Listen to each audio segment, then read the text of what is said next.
What an amazing 2 games this has been for the Montreal Canadiens. A hat trick for Alexandre Texier tonight versus the Panthers. 3 points for Kapanen, and Sam Montembeault with a great performance again in goal. Despite the fact that the Panthers outshot the Montreal Canadiens, the Habs come away with a 6-2 win at the Bell Center in the tail end of their back-to-back. All I could say is wow. Well, actually, I got to say more. Let's talk some puck.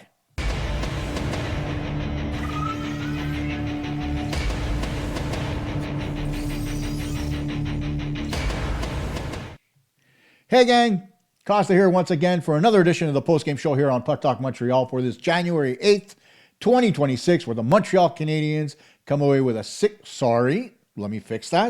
Your Atlantic Division leading Montreal Canadiens come away with a 6-2 win over the defending Stanley Cup champions, the Florida Panthers.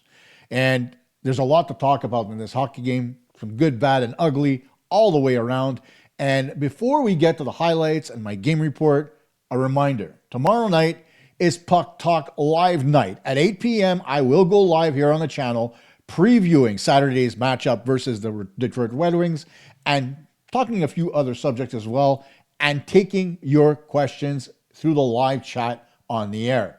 Had fun doing it last Saturday, and Friday is going to be the normal day where I continue doing the live show. So don't forget to tune in tomorrow night at 8 p.m. for another episode of Puck Talk Montreal Live. Now, let's get to tonight's highlights. And it started early, just 1 second short of 3 minutes. Off a draw, won by Oliver Kapanen, Mike Matheson makes a great play on the backhand to get the puck over into the wheelhouse of Noah Dobson, and he claps one that goes off the stick of Greer, bar down on Bobrovsky, and that makes it 1-0 for the Habs. Here it is again, backhand to the point, off the stick of Greer, nothing but bar down for Dobson. 1-0 Habs. Now we fast forward to the 17:35 mark of the first period, where Slafkovsky and Demidov do a fantastic job on the forecheck. Demidov doesn't get an assist on this goal, but he deserves credit for the forecheck where he pressured the defense, forcing the mistake, the puck coming over to Slafkovsky. He kicks at it. Bobrovsky makes the right play and plays it with his stick up into the air, and Kapanen does his best Barry Bonds, batting it in out of the air into the top corner to make it 2-0 for the Habs. Here it is again. Slafkovsky with a kick, Bob with the bat, backhand by Kapanen, and it's 2-0 Habs going into the first intermission. Everybody's happy at the Bell Center. Monty, in the first period, the fans were really showing their love, cheering his name, and that continued a couple of other times in the hockey game. But let's go to the second period, where Monty, despite the fact that he was getting cheered, makes a mistake. He plays the puck on the backhand towards Alexandre Texier, but he kind of hooks the puck a little bit and puts it right onto the stick of Sam Bennett, who has an open net to shoot at. Here it is. Bennett, tight angle, but still an open net, making it 2-1. Once again, there's Bennett putting it into the empty net. And, not much Monty could have done there. As a rule of thumb, as a coach, I tell my goalies, unless it's absolutely necessary, don't play the puck on your backhand. If you're going to play the puck behind you, make sure it stays along the boards. Monty didn't do that. He got it a little bit outside the goal line. That's why Bennett got to it before Carrier and it went into the net. No fault on Carrier. It's a mistake by Monty. You move forward, it's 2-1. Then at 13:41 of that same second period, Alexandre Carrier scores another goal for the Habs, his 4th point in 2 games, restoring the 2-goal lead and making it 3-1. A great deflection on a nice play by Carrier, who shows poise and gives Texier the time to beat his check and get to the front of the net, where he just put his stick down on the ice and the puck went off his stick and in. Easy peasy on the back door, and it's 3-1 Montreal going into the third period. Then Texier at 7:26 scores again. This time it's a bit of a broken play as Sabrango got his stick in the way on a 2-on-1 as Texier was trying to get the puck across to Caulfield. Here it is as Texier tries to get it across, comes back to him, and nothing Bobrovsky could do. He puts it up over the sprawling goaltender, getting a second of the game and making it 4-1 Montreal. Then about 4 minutes later, guess what? After killing off a slashing penalty to Sam Bennett, Rodriguez brings the puck in across the blue line, and just like Carrier, he shows tremendous poise waiting for Bennett to get to the front of the net. He fires a shot on goal. Bennett gets the rebound, putting it past Montembeault's pad, making it a 4-2 game. Back to the dreaded 2-goal lead that my friend Ted Bird loves to talk about. And I try to get him not to every game because every time he does mention the 2-goal lead, it just so happens somehow the Canadiens lose it. Well, that didn't happen tonight because then at it wasn't at 1911, with the empty net, Juraj Slafkovsky comes in unabated towards the empty net, breakaway, he's going to score, but no, guess what? His stick gets slashed. And remember when I did the show about the sticks breaking on the taper? Well, here's the cardinal example. This isn't really a heavy-duty slash, okay, at all. But just a tap on Slafkovsky's stick, and guess what? It breaks. Here it is, boink, and it's in. It's nothing. Look at it again. Here it is. Just a little tap on the stick, and in goes the puck. Actually, the puck missed the net, but Kelly Sutherland awarded the goal because of the stick being broken by the defenseman, and it's 5-2 Montreal. And just when you think that's all she wrote, guess what? Magic for Alexandre Texier. At 1911, Joe Veleno shows us his stick handling ability along the boards, gets a shot on goal, the rebound bounces off the head of Sammy Blais, and it's whacked out of the air by Texier to get his first NHL hat trick, his 6 points in 2 games, and the Montreal Canadiens are happy as they come away with a 6-2 win over the Panthers and take over the Atlantic Division lead for the time being. Obviously, the Tampa Bay Lightning with a couple of games in hand. Detroit with 1 game in hand on the Canadiens, which is why the game Saturday versus Detroit has so much meaning for the Canadiens. Guess what? Now it's time for my game report. And I've got a lot to talk about here in the game report. And it starts with our friendly neighborhood officials. You know, I looked at Kelly Sutherland's numbers as far as games that he officiates versus the Canadiens. And you know what? I was kind of surprised because his calls were 50-50 for both the opponent and for the Canadiens, which really surprised the hell out of me. But here's the thing, right? And you could find those stats on Scouting the Refs. But as the game progressed, after I had done that, you watch Sutherland completely miss a call as Sam Montembeault gets run into by Lindell in front of the net, right? Then there's a call on Owen. Who was it that got that call? Lindell gets caught by a high stick from his own player, Mikola, and Phil Deneau ends up in the penalty box. And then to make matters worse, towards the end of the hockey game, with just a couple of minutes left, he calls a charging penalty on Owen Beck when Beck was trying to skate back and Arbor Jacki hit his player and he was going down as Beck hit him. And he called Beck for charging. And he gave Arbor Jacki a 10-minute misconduct along with, it wasn't Lindell. Who was the guy that they scrapped with at the end? It was Sabrango again. Sabrango getting Jacki into a headlock because of the hit on Lindell. And then all hell broke loose. Jacki's telling Sabrango, come on. Sabrango's like giving him the eye like this, whatever that's supposed to mean. When I could have, if I was Jacki, I would have pointed up to the scoreboard and say, listen, buddy, you might be saying, oh, I'm watching you, but hey, watch the scoreboard. You just got your ass kicked by the Montreal Canadiens 6-2. But that being said, there were instances in this game where stuff was happening and there should have been penalty calls and there weren't. Okay? The Deneau penalty should have been erased. The Beck penalty should have been erased, but they weren't. And so after this, you look at it and you say to yourself, okay, it's a really poorly officiated game. It can happen. I get it. But after this game, the head of officiating in the NHL, Stephen Walkom, should review it and then talk to both these guys and say, listen, guys, this can't happen. All right? And I know that officials take a lot of pride in, getting it right. But the call on Deneau, Kelly Sutherland ended up making that one from center ice, nowhere near the play just because Lindell knocked his head back.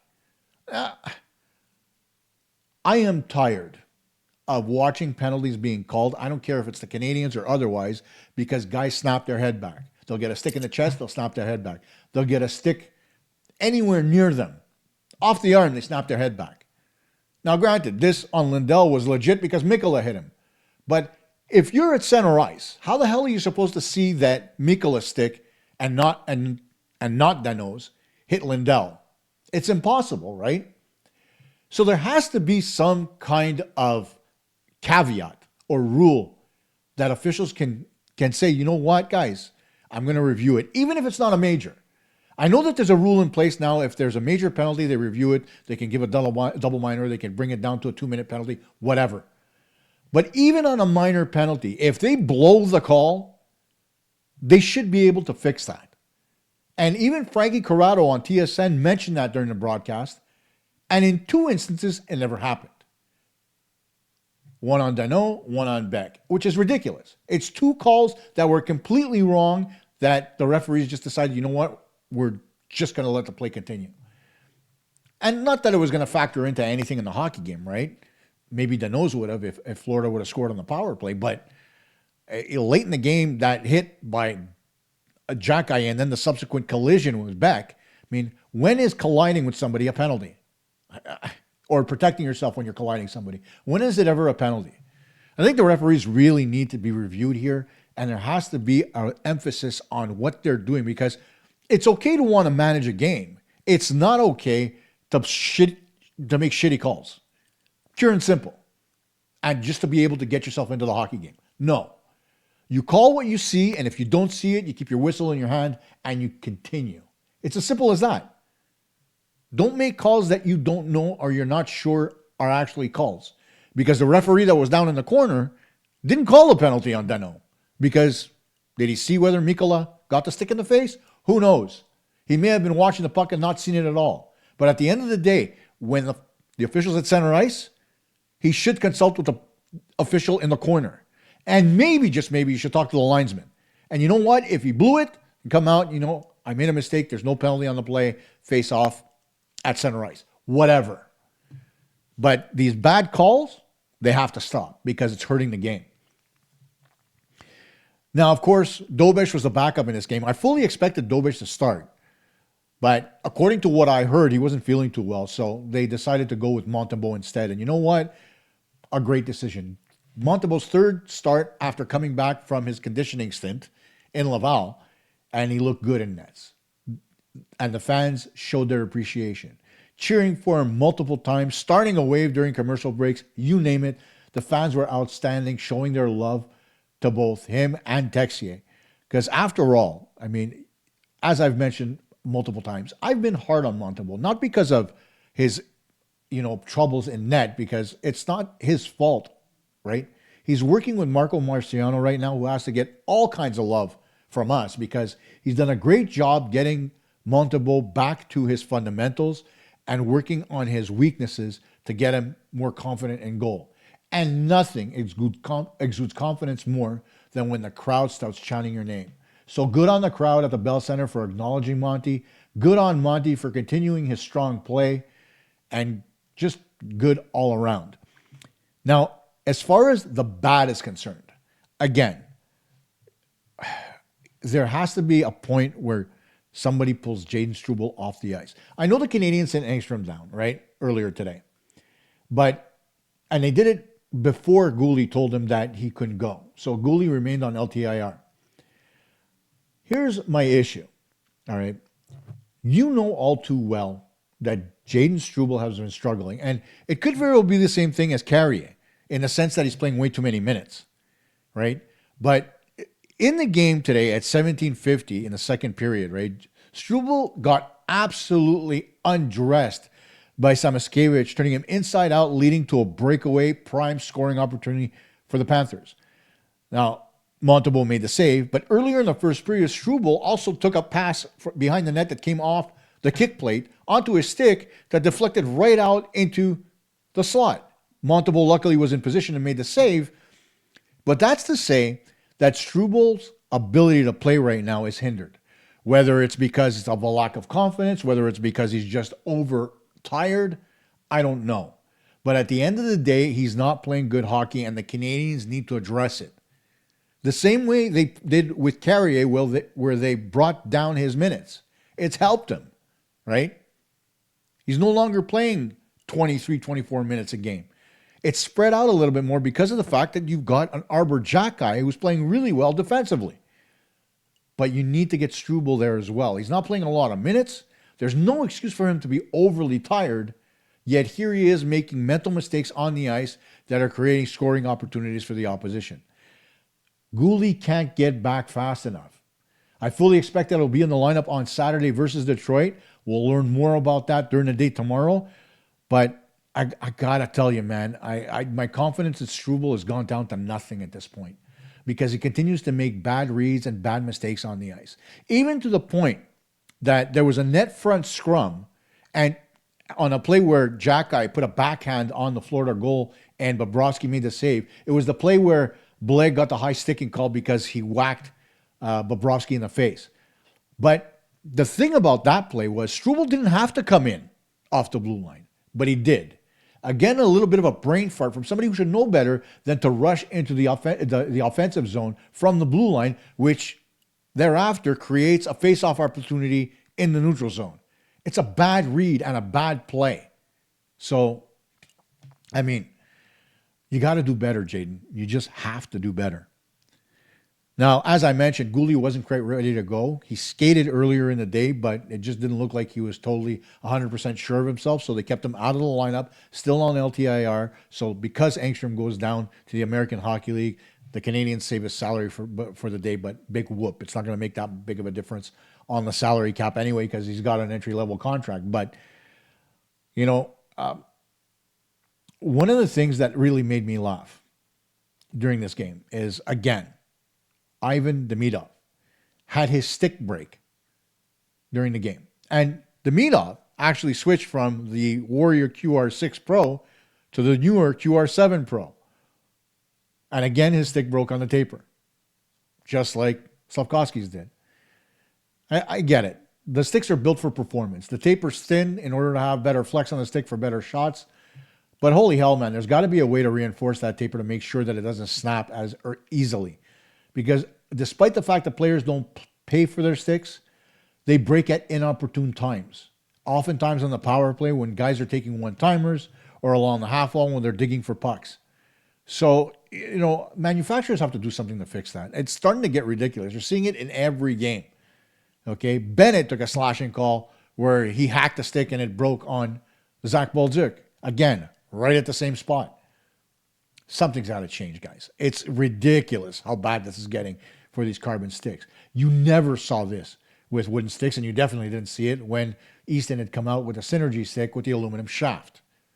Now, granted, aluminum, you know, isn't really the most flexible substance on the planet, so I get putting the carbon sticks together. I get, you know, how light they are, how flexible they are and stuff. But, you know, something's got to be done to reinforce those sticks. You can still, with the technology out there, something's got to be done. Something can be figured out. I mean, y'all can figure that out as well, right? That, you know, you can make it a little bit thicker and still have the same flex that the player wants on the stick. Anyways, it's up to the manufacturers to do it. I don't know if they will or not because the players absolutely want the best performance out of their stick. But granted, when you take a one-timer and you whiff on a shot because there's too much flex, there's a problem there as well that you need to fix. And what else do we want to talk about? Oh, I did want to mention something else in this game that I noticed that really impressed me, and that is Joe Veleno on the penalty kill. Okay? There's something to be said about a guy who can go in hard on the forecheck, and when the puck gets by him and goes back the other way, he just absolutely gets on his horse, and he gets back into the play before the opposition can set up. And Veleno did it not just once, but multiple times in this hockey game.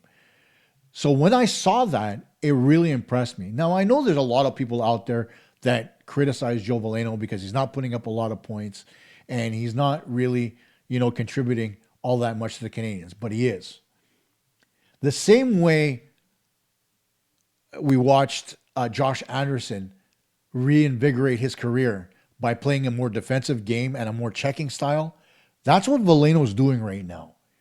And he's actually a big part of the depth at center for the Canadiens right now. When you take a look at the Habs down the middle, as it stands right now, you've got Suzuki, Kapanen, Danault, Veleno, right? In a little while, you'll have Jake Evans back, right? And so there's more depth at center. You'll get Kirby Dach back, even more depth at center. And here's a nice discussion that I want to have with everybody, right? How many of you, and I want you to put in the comments, how many of you believe that Oliver Kapanen can be the solution for the second line center issue? Because right now, not only is he playing well offensively with 15 goals in the season, leading all rookies in goal scoring, but he's also playing a great two-way game, killing penalties for Montreal, winning faceoffs, doing everything you want from your second line center. He's not the guy that's going to get you 100 points, but he is a guy, despite the fact that he's in his rookie season right now, that can possibly get you 50, 60 points down the road. Now, isn't that what you want from your second line center? And for everything that we've talked about with the Canadiens going out and getting a second line center, and granted, if a guy who has a very good pedigree comes together, I hope, or becomes available, I should say, I hope the Canadiens make a play to try to get him, like a Sidney Crosby, like a Ryan O'Reilly, or somebody else at center, even Nazem Kadri. But at the end of the day, is there really an urgency to fill the second line center position right now? Not anymore, as far as I'm concerned. It may have been an issue in October when everybody and their mother was talking about it. But right now, as it stands, there's no issue on the Canadiens at all. There's a clear definition of who their top two centers are on this team. And there's no debate to be had. If you want to debate it, you can try, but you're going to lose. Because after all, the second line of Kapanen, Slafkovsky, and Demidov is among the best in the National Hockey League right now at generating scoring chances and getting offense. So let's stop that discussion. And above all else, you've also got Michael Hage in the wings, waiting to come in to contribute to this team. So there's a lot to be looking forward to. And there's a lot of reasons why the Canadiens just don't have to make any moves at all. You tell me what you think. I think they stand pat. Unless, of course, Crosby becomes available, at which point, you do what you can to get him. But still, what more is there to do, right? So now another game is come and gone, and there's really not a lot of negative to talk about. I know I rag on Struble, but that's become a habit because he's given me reasons to rag on him, right? And I forget who it was in the comments of last show who, again, reminded me that on Texier, I got to eat some crow. And I am. Literally, with catch-up, because of the fact that he's got 6 points in 2 games. Now, Texier is a streaky player, so we'll see whether or not he can maintain this moving forward, right? Because after all, he's got to really begin to feed Suzuki and Caulfield, right? That is primarily what Slafkovsky did on that line. It's great to contribute, don't get me wrong, but overall, you want to see Slafkovsky and, Caulfield and Suzuki get points. You want to see him get points, and you want to see the whole line get points. That's not happening right now. Granted, they're playing well. They're getting chances. They're just not putting pucks in the net. But Texier with 6 points in 2 games, first star in back-to-back games. What am I supposed to say about him that's negative? I can't, even if I tried. I might want him to be a little bit more physical, but beyond that, there's nothing in his game that I can criticize. He's been good in his own zone. Tonight, he did get physical on a couple of occasions, including when Lindell gave him a stick in the face. So, can't criticize that either. A complete game for Texier. So, he's got to get a lot of credit from me. And, I don't mind it. If players prove me wrong and they come out of a funk and they play extremely well, hey, as long as it leads to a Habs win, I'm a happy camper. So a reminder to all of you, don't forget, tomorrow night, 8 p.m., we will be live for the next edition of PuckTalk Montreal Live. I'll preview the Detroit game versus Montreal at the Bell Center on Saturday. We'll field your questions, so make sure you have them ready for me. And above all else, we'll have fun.